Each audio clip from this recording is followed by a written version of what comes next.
Remember, we haven't even got to City the Hall. restaurants.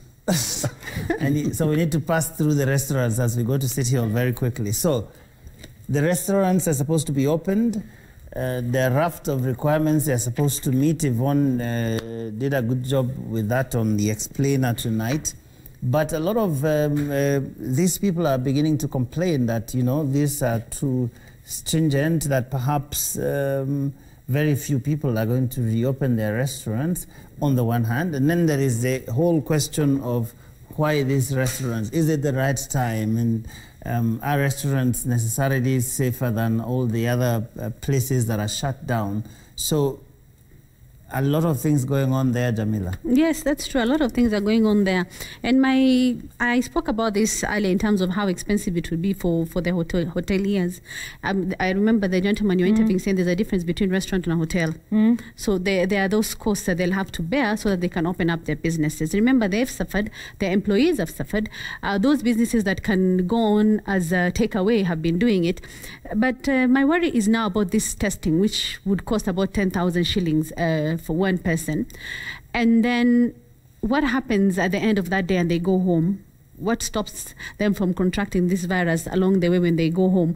Unless now the hotel owners would have to look for a temporary accommodation for all their workers in that wakitoka kazini wanalala pale, so they come back again tomorrow and do their jobs. 1, 2, space now. If you have to have the 1.5 meter between tables, Kenyans on social media is funny. They're happy now that they'll be able to have a drink, alcoholic drink with their food, and all this raft of measures that have been put in place. But for me, I think that a restaurant is not really essential service in terms of, if you really, really wanted to eat in a restaurant, right now, those who can afford it have been doing takeaway and having their meal. So I think opening them up now is too soon, if you ask me.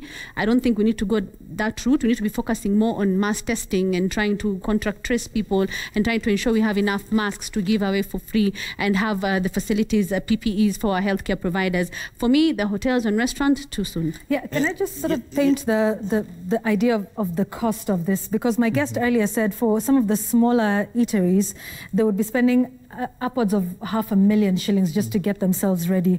And I know everybody's talking about the testing, which is 10,000 shillings, but there's the thermoguns, which, by the way, pre-COVID were about, and the thermoguns are simply just those thermometers that they point, you know, in your face. Before COVID, they were about 500 shillings. I received an email just yesterday saying, are you interested in thermoguns? 8,999 for one. That was yesterday. Now, they're anywhere close to 20,000 a piece. Yes, because I've been making inquiries. I mean, we are getting even some for our use around here, and they're actually in the range of 15, 16, all the way up to 20,000. So, thermoguns, testing, if you're going to put more wash basins, he was talking about having to do something with your plumbing system. Remember, all this time, your capacity is reduced to half, if not less, to comply with the social distancing requirements. Already considering the fact that for the last 50 days, they have seriously lost business, this is just another capital expenditure. So 500,000 for the smaller eateries. For the medium-sized ones, it's 1 million to 3 million. And for the bigger ones, it's upwards of 5 million. In a COVID economy with no one having that. And then out of all of that, there will be inspection of your premises to ensure that you've met the criteria for reopening. And then you will be given a permit. It is not yet known whether you will have to pay for this permit, considering, by the way, that for most restaurants and eateries, they have to get at least 13 permits. Different ones, one of which is from the public health to ensure that they've met those standards. And remember, they just got these permits in January, in January, which is about 4 months ago, and now they're being required to do this again. So, you know, it'll be a tough one. Very tough. And the point Jamila was making, I think, is really important with the issue of testing, because, you know, unlike other diseases that if you were tested today, for example, if I had malaria or whatever, and you find I have the malaria parasite, and then I can go home and you probably might be sure that the next couple of months I'll be fine. But this is the kind of thing that you can actually test negative right now and walk out that door and touch something or whatever it is and basically contract the virus. So it means tomorrow you'll actually be coming back to work with the virus, even though yesterday you had been given a clean bill of health. So it's not the kind of thing where you can test me and that test test remains valid necessarily for the next couple of months. So it means that even 24 hours. Even 24 hours is too long even already. for an hour. Yeah. So that's a very big deal about this thing. But also the impression, Francis, about opening things. You know, there's also a sense in which when you start opening things, people begin to feel that, you know, maybe this thing is not so serious after all. People can actually go out and eat. Well, yes, to a great extent I would agree with you. But at the same time, we cannot remain in the situation that we are in forever. Eventually, we will have to, in very small measures, adjust or go back to normal life. But all it will take is that personal discipline, that personal care, your attention to detail. But at the same time, look at the specifics. We're talking about 600,000 plus people in the hotel industry. If so far we have tested 20,000 people, how long will it take to test 600,000 people if we were to resume normal operations in hotels? Deductive thinking tells me that will take a few... X is 600. You can it will algebraic equation. Right. It will take some months or so. It is 600,000? About 600,000. But the president said that he hopes we would test up to 250,000 people by June. Even the CS. Even the CS. Yeah, so and that's not hotel workers alone. Yes. That's everybody. So if you're talking about 600,000 people, then that's a huge number. It will be almost impossible to have quite a number of these hotels and eateries reopen. And even those that will have the capacity to, it will be a very expensive venture. Will it be value for money? Will it make economic sense once they resume? That's a different story altogether. Lastly, a friend of mine in the hotel industry asked me an important question that probably the Ministry of Health will help us answer. Who tested people in the supermarkets, in the matatu industry, and so on and so forth? So how do we ensure that even as the hotels are reopening and we are testing the hotel workers, those in the supermarkets, those in the matatu industry are also being tested? Is there a way of accelerating these numbers in terms of testing so that ultimately we have more people being tested? Because I see a tweet by Dr. Anset Kituku. He's the CEC Health, Machakos County. He's saying in the next 21 days, nothing should be given more prominence than testing.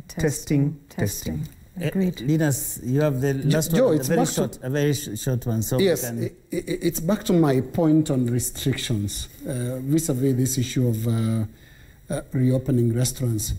Because again, I ask, what were the desired results out of imposing restrictions? Because if you are saying we are extending it for 21 days, these restrictions are going to be extended for 21 days.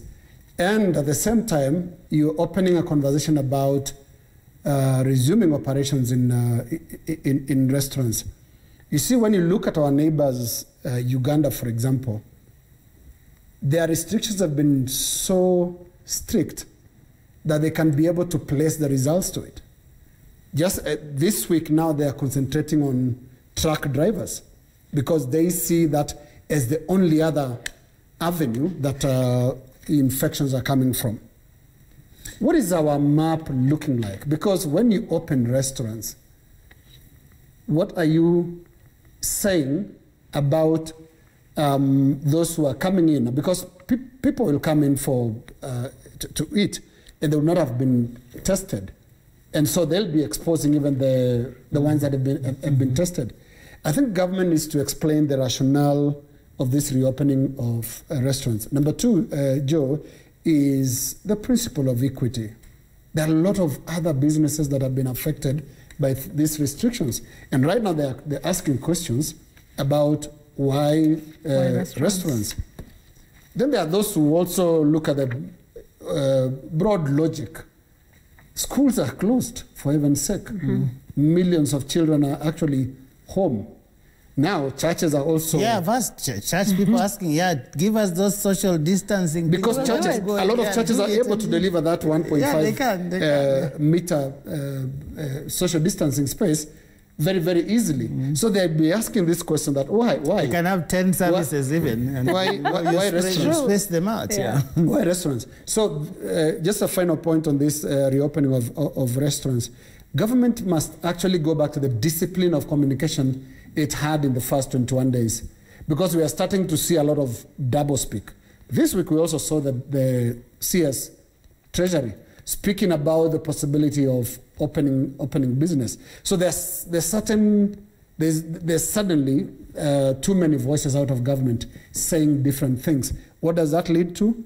Incoherence. And at this rate, we might just waste the next 21 days. So bottom line, rationale, that our curve was like this, now it is like this, that's we are opening.